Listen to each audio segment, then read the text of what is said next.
You are now tuned in to 2 to 3 with Janet Leigh on WHLR1.com. It's Hotline Radio, the number one station on the net. Today, it's truly an honor, and I'm at a loss for words because this amazing woman is joining me today live on air. And without any further ado, I would like to go ahead and introduce Hollywood artist, writer, musician, actress, and punk museum curator, Tequila Mockingbird. Well, hello out there in Radio Land. Wow. Hi. So amazing. Now, wow, you have got like so much going on, and you have done like a lot of things. Wow. How long have you been in the museum curator business and stuff? Well, I started the museum. What the museum is me pulling together all the people that actually helped make the underground happen in the 74 to 84 Los Angeles, and the people that respect them, years later. So it's more of a cooperative that I've put together to bring my friends together.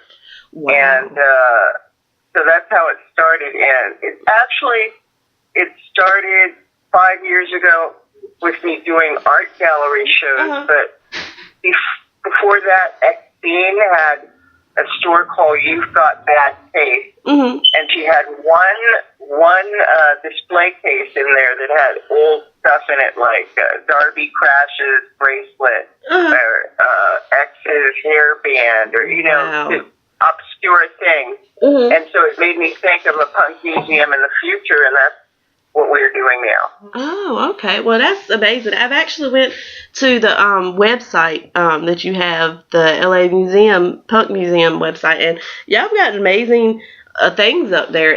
Wow, a lot of stuff going on up there.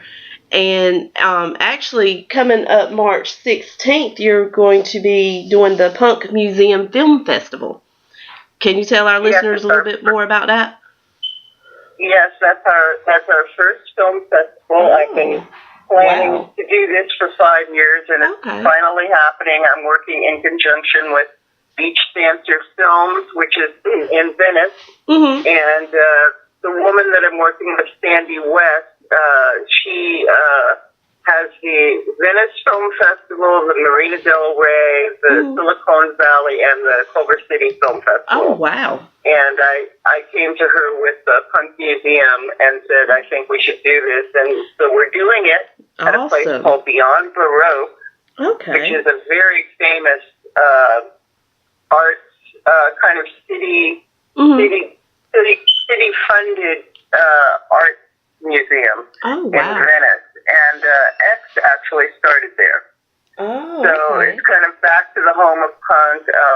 The people that do research and destroy from San Francisco are like related to the people that run that. So we're going to do a year of punk at the Beyond Baroque. This is the initial inaugural evening, and from here on, it's going to be a year of punk events at this location, which is also to commemorate the 40 years of punk that has actually happened. It's 40 years of punk in London. Wow. And there's the mayor is celebrating it there, and we're celebrating it in California now. So that's amazing. That's how we pulled that together. Wow.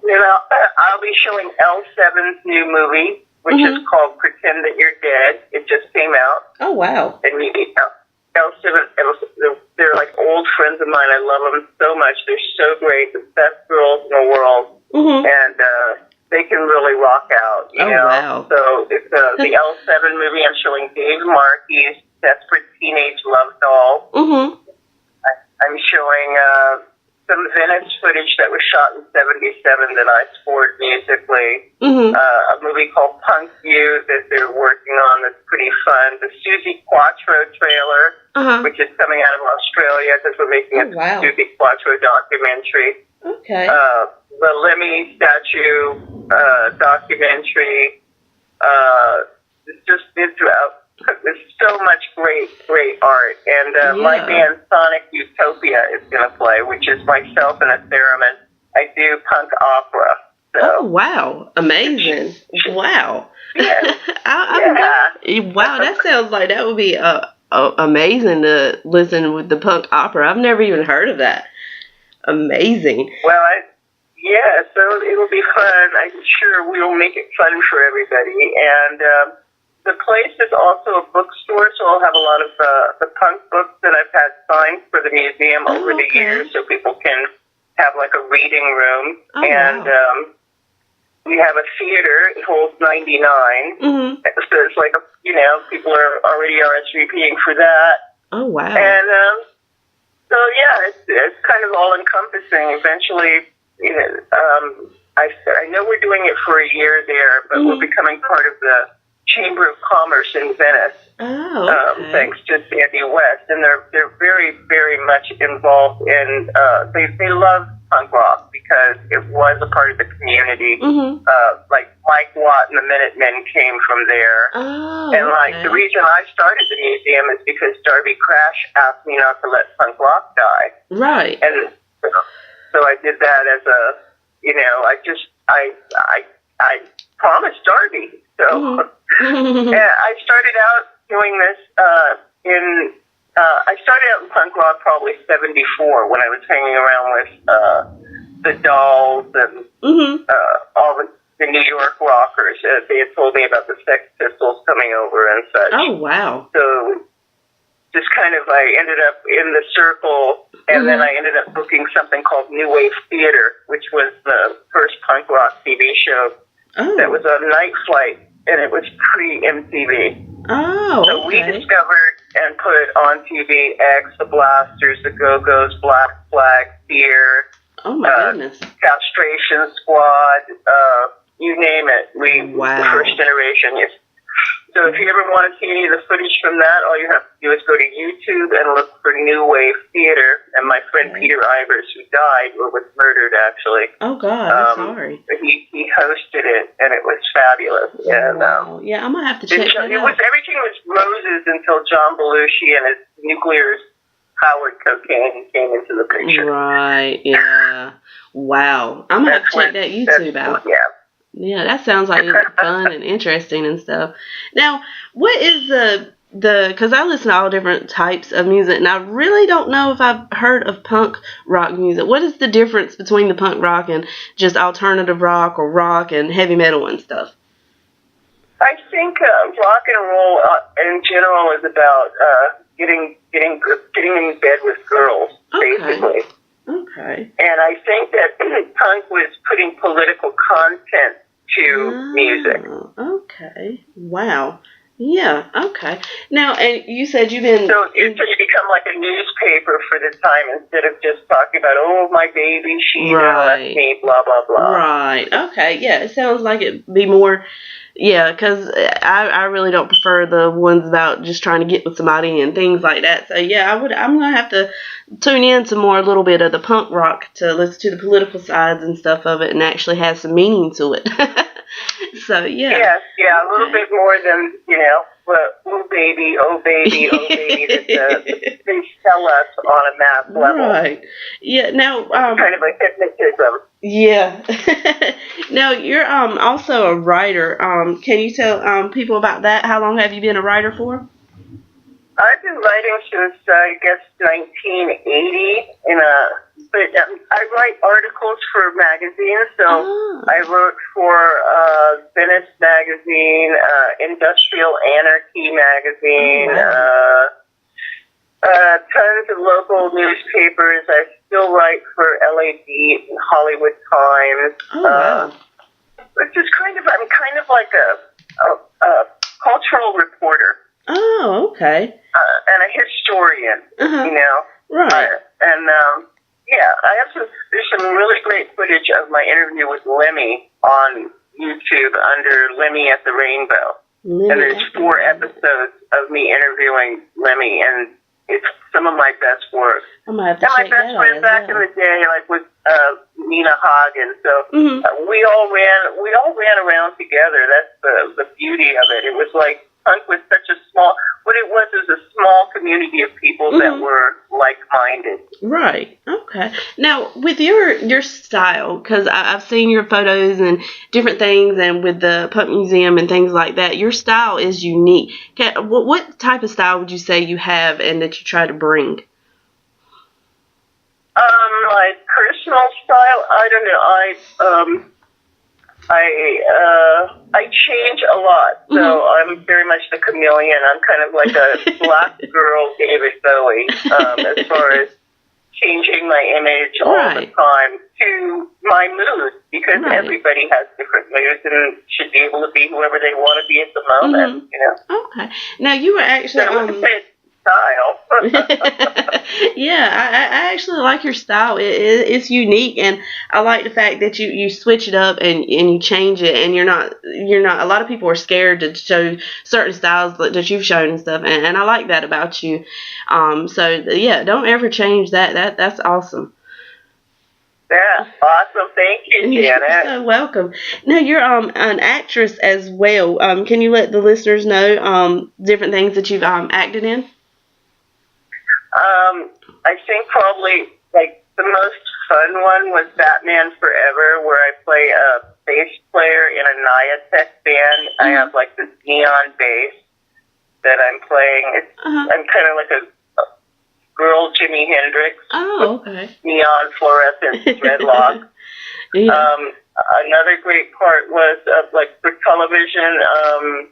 I did CSI with Lawrence Fishburne, who was my old boyfriend, and I played a voodoo priestess, and was directed by William Friedkin, who directed The Exorcist. Wow! So I really liked that part. That was fun. I sang Beekman's World, which was a TV show that's still on the air since 1994, I guess. Wow! And it's a children's TV show, and I sing the title song on that with Mark Mothersbaugh from Devo. Wow. So I'm very diverse. I'm a musician as well. I sing Kurt Weill, Bertolt Brecht, Marlene Dietrich, Billie Holiday. Wow. Led Zeppelin. In one of my bands, I play the first and second Zeppelin album, like verbatim all the way through. Oh, wow. I do a lot of Aerosmith. I do some lots of Stones. Only I do it with a sitar player, which is even more like obscure. Oh, wow. But I just like to, take what we have and if you can't improve it, just make it different. Make it different, make it fun, Wow. That's amazing. You're multi-talented, and you're a little bit into everything, the acting, the musician, the writing, and just wow, you've been doing a lot, and you put so much to the community, especially with the Punk Museum that you started 5 years ago, and it's really moving along, and I hope that you continue with that and so much more.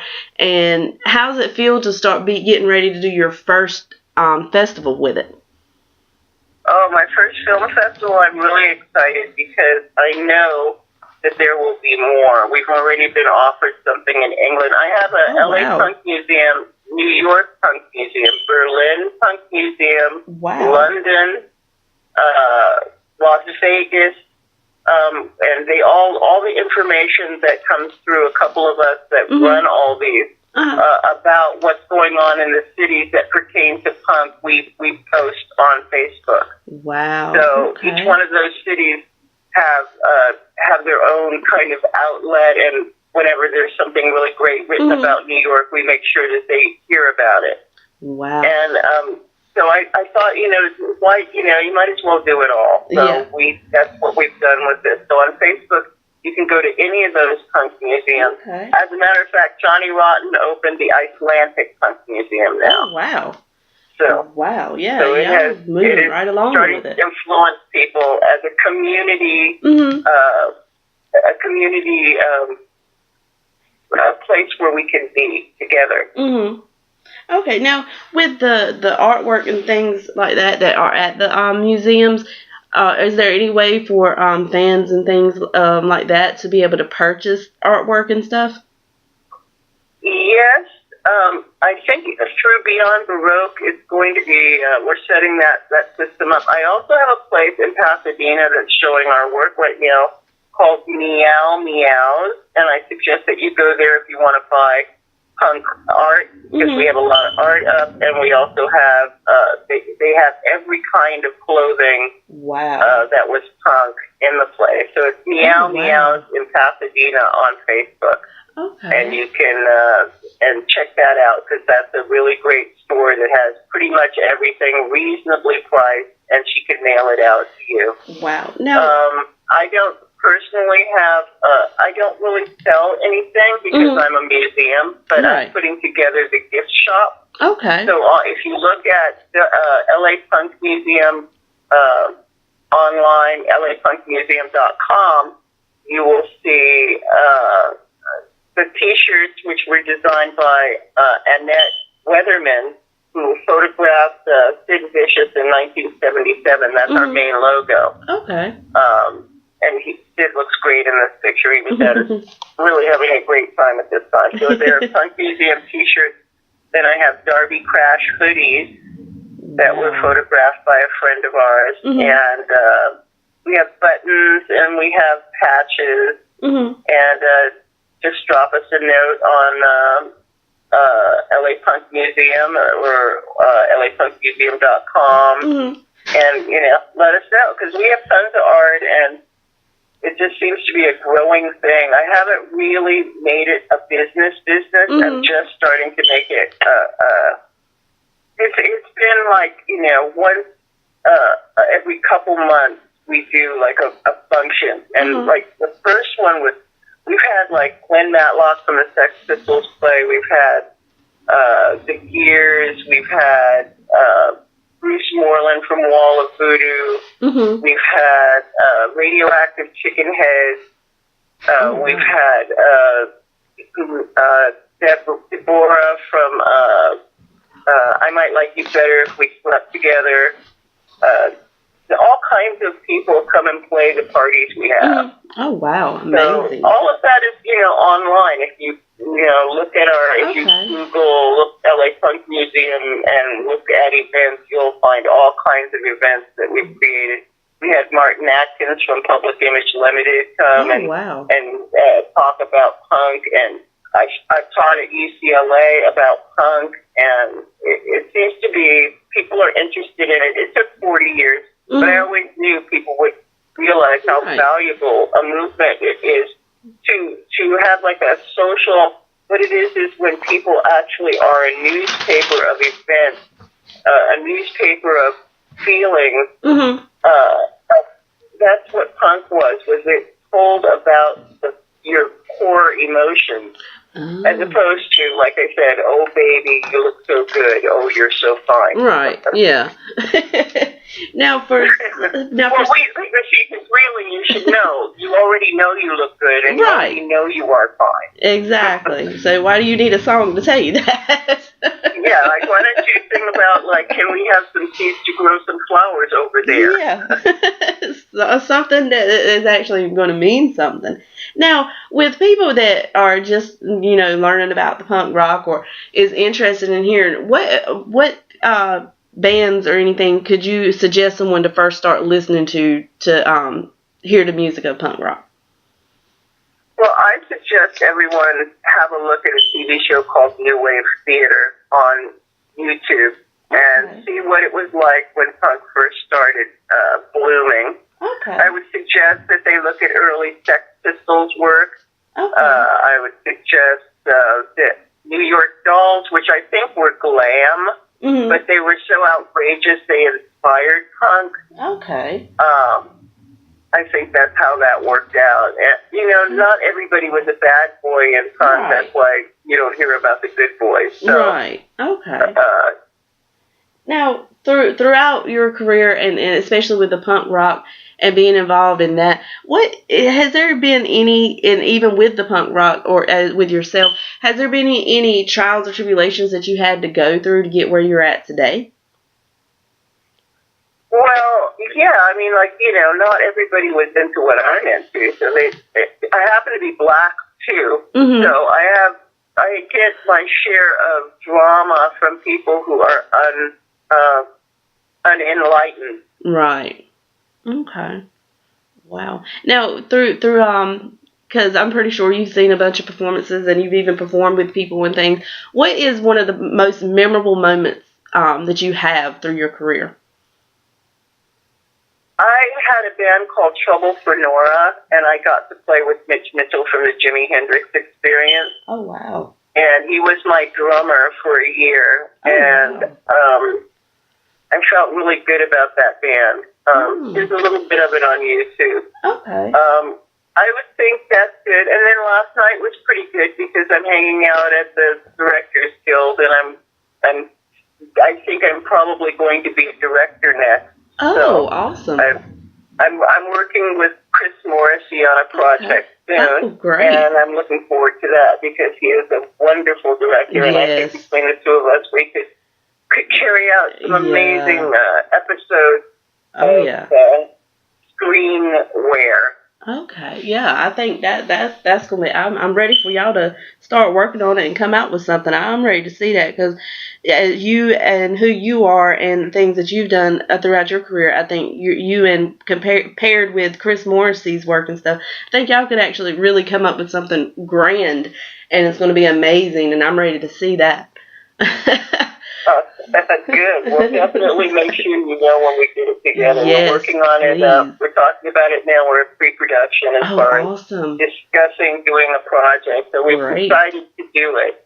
So that means it will happen. So next year at this time, we'll give birth to something exciting. Yes. Awesome. So ready for it. Now, I might try to hound y'all in between now and then to make sure y'all staying on it and everything now. You know, sweetie. That's right, girl. I might have to get out to LA and go meet you guys face to face and go to the Punk Museum and everything. I think, yeah, you especially seems like you'd be one hell of a person to hang out with and just be around. Well, it'll be fun.